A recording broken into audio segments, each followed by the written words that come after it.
characterised by having widespread chronic pain amplification, so the pain that you have can vary, so it can be mild to very severe, and the fatigue. Those are the two main parts of it.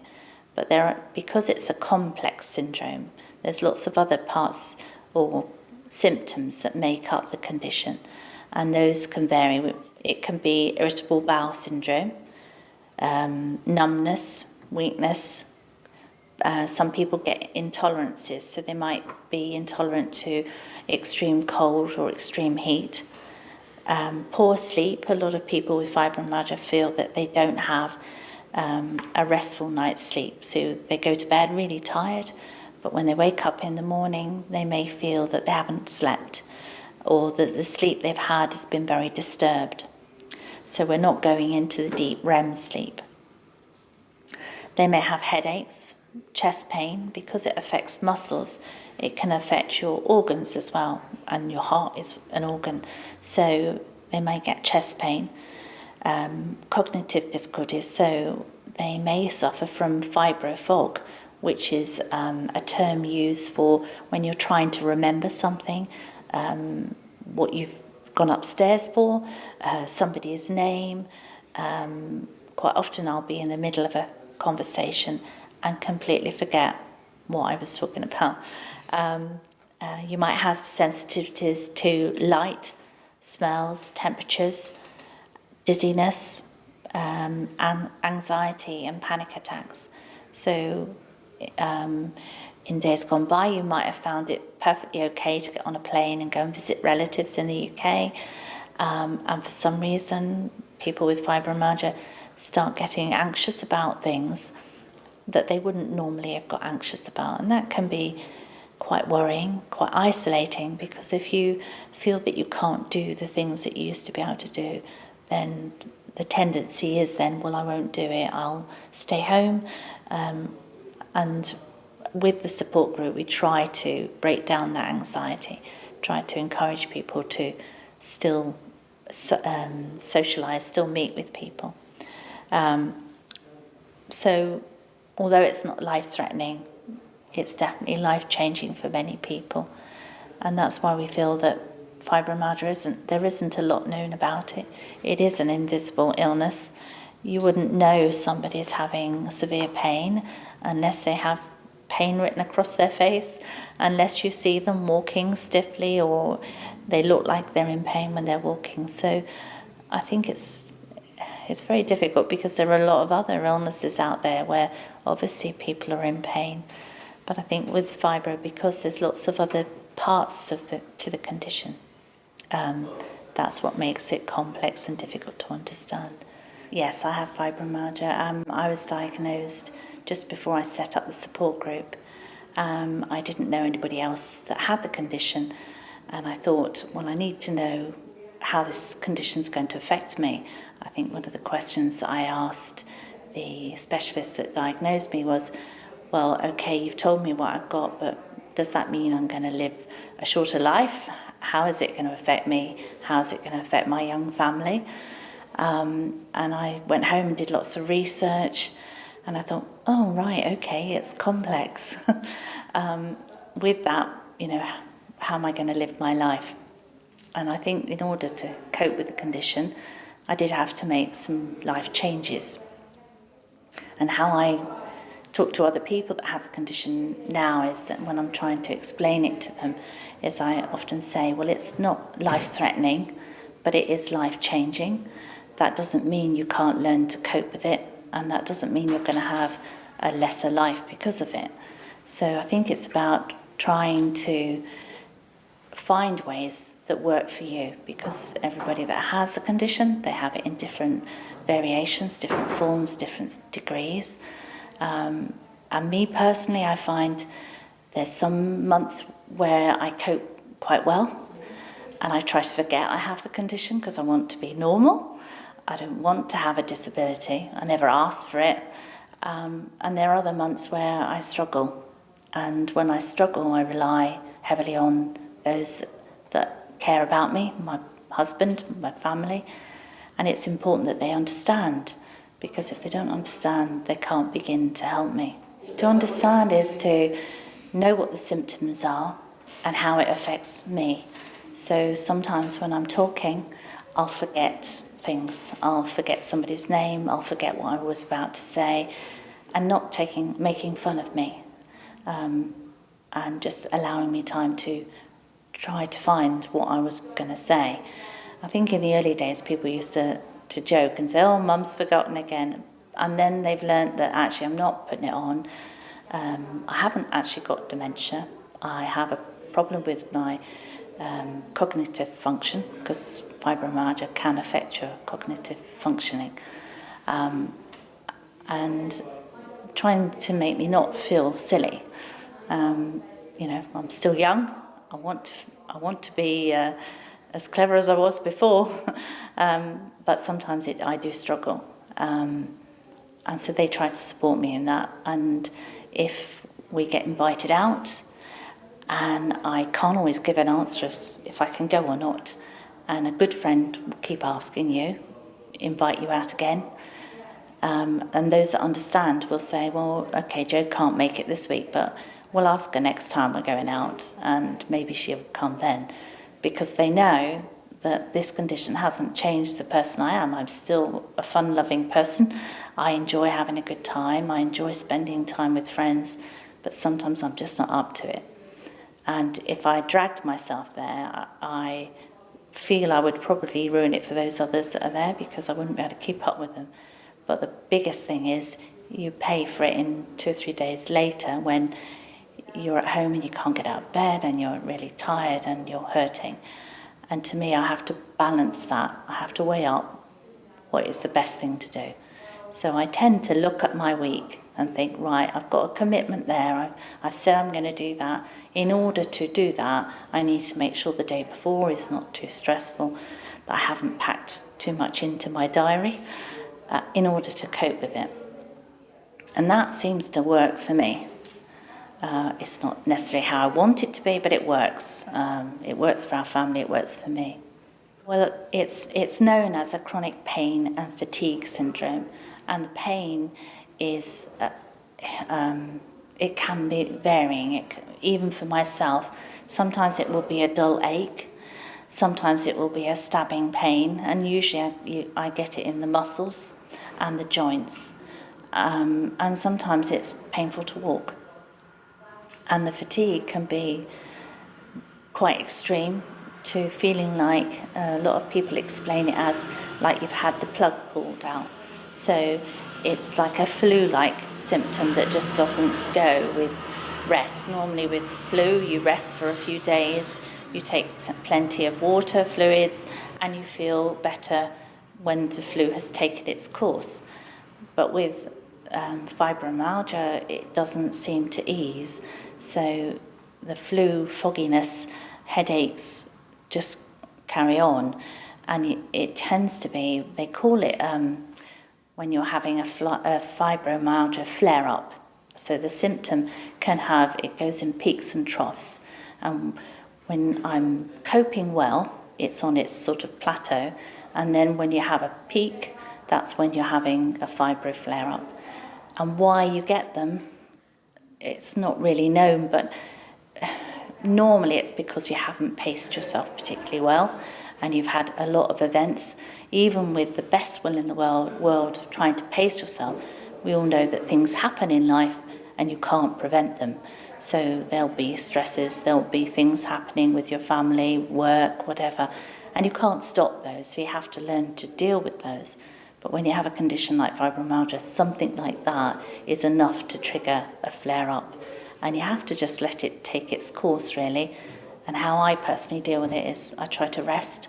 So for me, I take myself to bed, and as soon as my head hits the pillow, I'm asleep. So it normally means I'm very tired. And a lot of my friends joke and say, how can she possibly take herself to bed in the afternoon? It's a sunny day. But to me, that's the most important thing I need to do. It's my body saying, I need to rest. And after I've rested for a few hours, I get up and I feel a lot better and feel able to cope with the rest of the day. When you ask somebody how they are, listen for the answer. Don't just make it it's almost like it's a greeting, how are you today? And then you walk away, because sometimes people with fibromyalgia, they just think, oh, I'm not going to go into it. I'm not going to explain that I'm having a bad day, because they're not going to want to hear that. So quite often, if you ask somebody with a condition like fibromyalgia, they'll say, oh, okay. But if you're a true friend, I think you'd say, but no, really, how are you feeling today? Are you having a good day? How's this week been? And that, to me, means a lot. Because I'm probably one of the worst people for saying, I'm okay. But okay isn't actually good enough, really. You know, to live life to the full, you need to be more than just okay. And I think the biggest thing I want, and what I hope this type of video will prove, is that people with fibromyalgia they can be from the age of 16 or younger, right up to 80, and in between. And to stop and ask people how they are, but really mean it, and to listen, and then maybe ask how you can possibly help. Because there's sometimes I think to myself, oh, if only they'd offered to help me with that, that would have been great. And it might only take a few minutes of their time, but it would mean a lot to me. Because what I can't do, I have to ask my husband to do. And sometimes I think it's a lot for him. You know, he's working full time, and then I feel guilty because I'm having to ask for help. And I think most people that have an illness or a condition that they have to live with, they hate asking for help. I hate it, because I've always been a giver and always been somebody that wants to help others. So for me to then ask for help, I find it really, really hard. Just doing the weekly shop, now there's just my husband and I at home now. My children have flown the nest. But sometimes that's such a mammoth task for me. If I get up in the morning, I'm aching and I'm tired and my head's thumping, and I've got to go and do the shopping. And I find I get quite anxious about it, and I think, come on, I just need to do the shopping. But the way I get around it, I'll sometimes say to Dave, well, actually we only need a few things today. I'll just go to the corner shop. And he doesn't question it. He never says, well, actually it's going to be more expensive if you do it from the corner shop. He knows I wouldn't do it if I could avoid it. I would go and do a big shop, but sometimes I just can't do it. So I get around it by doing that. Other things, I might ask him to bring the washing in. I might ask him to do the washing. But I think I manage the basic things I have to do at home, because I'm one of the lucky ones that can do that. There's others that come to the group and they can't do the basic things. I can manage that. But then I have to think, what else on top of that do I have to do? And that's when it becomes difficult. And that's when I tend, like last night, David cooked the dinner. I was feeling tired. I was doing the ironing, and I thought, I can't do the ironing and the dinner. There'll be nothing left to give. So he cooked dinner, and I suppose we work as a team. And that's when the relationship works well, because he knows I wouldn't ask unless I needed some help. Yeah, I do manage to work. I do a few hours a week. I also do some voluntary work as well. And the voluntary work got me back into employment, because I was doing a job which I found difficult to maintain. And I was working, coming home, going to bed, getting up, cooking tea, going to bed. And my husband said, this isn't a quality of life. You're not seeing anybody else. You're not doing anything else. You need to look at your job. And I said, oh, no, I don't want to give my job up. I don't want. But you need to. For your own sanity, you need to. So I did think long and hard about it. And it wasn't a job where I could reduce my hours. It wasn't a job where I could go to my employer and say, I can't actually do this role. Can you give me a different role to do? So I had to give up. And with that came a sense of failure, I suppose, in that I can't do what I wanted to do. And that took me a little while to get out of that. I suppose with that came some depression in that, what can I do? I want to contribute to the family. I've always worked. Even when my children were young, I've worked. What can I do? And I found applying for jobs, the minute you were honest and put down you have fibromyalgia, the minute you don't hear back from them, I found that a bit difficult, because I don't know where they made the assumptions that I wasn't employable, but they obviously felt that I couldn't do the role. And so I've done some bank work. I literally get paid for what I do. It's worked well. I'm hoping it's going to become a more permanent contract. That's my hope that I've proved myself over the last couple of years that I am employable, as long as I don't do too many hours. And I think that's what I've understood. I do part-time. I think that's the best way of explaining it. And it works because the days I work, I don't do too much before I go to work. And the days I have off, I can enjoy those. So that's how it works for me. I suppose I'm quite an organised person. So that maybe has helped. I tend to like to plan things. And so in order to cope with my day, I have to look at how I'm going to spend each part of the day. How am I going to spend the morning? How is that going to affect my afternoon? And in days gone by, I would have wanted to fill that day completely.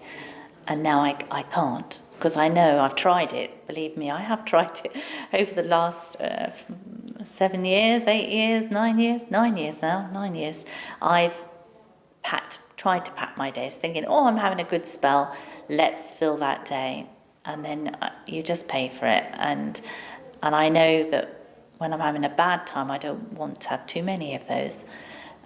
So I suppose I don't like to view it as I'm in early retirement, but I suppose I haven't been able to work full time to the length of time I would have liked to have done. But not being able to work and having an illness, I like to look at positives. And I hate it when people get so down that they can't see anything positive. And in the support group, that's one thing we try to do. If you come into the group on a day where we're having a meeting and you're feeling down, I just hope that when you leave, you feel a little bit happier than when you came. And if we've achieved that, then I think, we haven't got all the answers. I can't tell people what drugs they should be taking, what treatment regime they should be following. That's for the GPs. That's not for us as a group. But if we can listen and let people air their views, tell us how they're feeling, because sometimes people can't do that at home. They may not have anybody at home.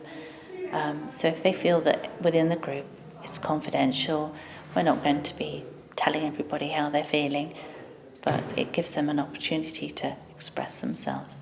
Try to encourage them to bring along a partner, a friend, somebody to support them through the process.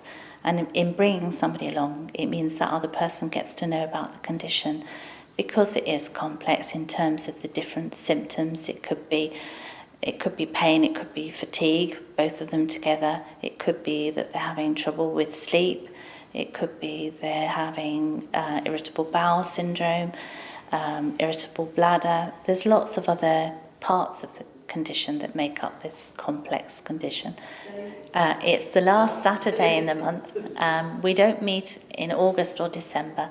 We used to, but we found that numbers were down in those months because people had friends staying, or December you've got the Christmas holidays and everybody's busy.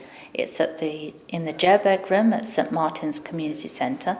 That's upstairs. There is a lift. People can come for the 2-hour session, 10 till 12, or they can come for part of it. And we quite often get guest speakers in to come and talk about various things that might be therapies that might help somebody. People can take away the information. But the idea of the group is when you come, there is no pressure on you to take part in anything or to buy anything. You can just come and sit and listen. You don't have to talk. If you want to talk, that's fine. Sometimes people come and they might be feeling anxious and they might just sit and listen. And then when we have a bit of a break and make a cup of tea, they might think, I recognise that person. I'll go and have a chat with them. And if they can bond with even just one person in the group, then that's great. But a lot of people have been coming for quite a long time, and they have built up true friendships. So when they're having a bad day, they might want to pick the phone up and phone that person, and I think that's good. I think it's nice to be able to do that.